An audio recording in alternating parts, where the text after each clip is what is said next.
speed yang kita boleh dapat.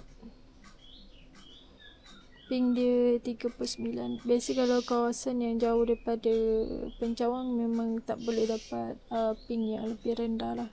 Tapi kalau dapat speed yang macam ni pun dah kira bersyukur sangat lah. Okay.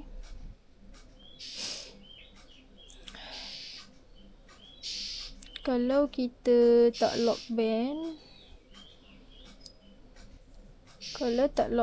memang tak dapat speed yang okey lah. Okay, dekat sini kita nak pergi dekat developer option lah. Dia punya ni dekat developer option ni, dia punya lock band tu 2 4 6 8. Okay, nanti kalau ni saya akan restart semula sebelum penghantaran tu. Kalau macam korang nak ni, korang nak setting dekat bawah tu ada password, ada juga dia punya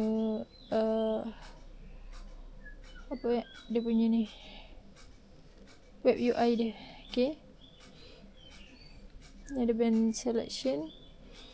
Kita akan ini lock band kita lock band 28 tadi. Okay, yang ni lock band 28. Kalau macam kita tak lock band, cuba try tak lock band dan juga kita save dulu. Okay, continue. Ini item dulu lah, macam korang nak tengok dia punya tu. Okay, saya cerah sangat ni nanti. Okay, turunkan dulu. Okay, kita dah save lock band, tak ada turun 4G je dapat. Kita try cuba kita cabut parabolic dan juga tak lock band lah. Ni tak ada lock band ni. No lock dekat situ.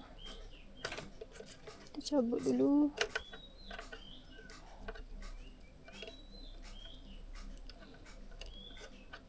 Okay, status dia tu nampak dah merah. Status dia dah merah. Okay, status dah merah. Jadi kalau macam nak test speed pun saya sudah tak boleh dah ni.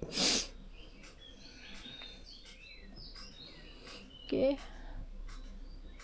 nampak tak boleh. Boleh. Ping 19.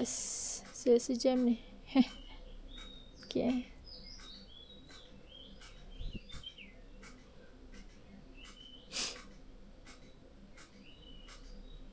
Tak boleh. Okay, ping saja 15 dia tunjuk gitu. Tak boleh nak test speed. Okay, kita pergi pada lock band dulu. Ni kita tak sambung dia punya parabolik dia. Okay, tak sambung parabolik. Dia memang akan turun naik macam tu lah. Dia still dapat connection, cuma band 1, band 3 apa yang saya lock tadi band 8 kot, band 5, band 20. Saya try dulu lock band untuk 4G punya lah. Okay, lock band untuk 4G punya. Okay, dapat kuning. Tunggu kejap try dulu. Boleh tak?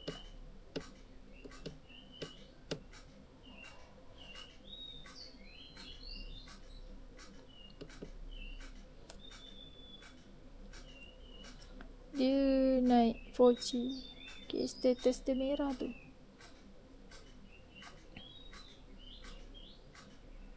Yang ni kalau macam korang tak pakai parabolik ni, korang boleh pusing-pusing lah modem. Sebab dalam ni ada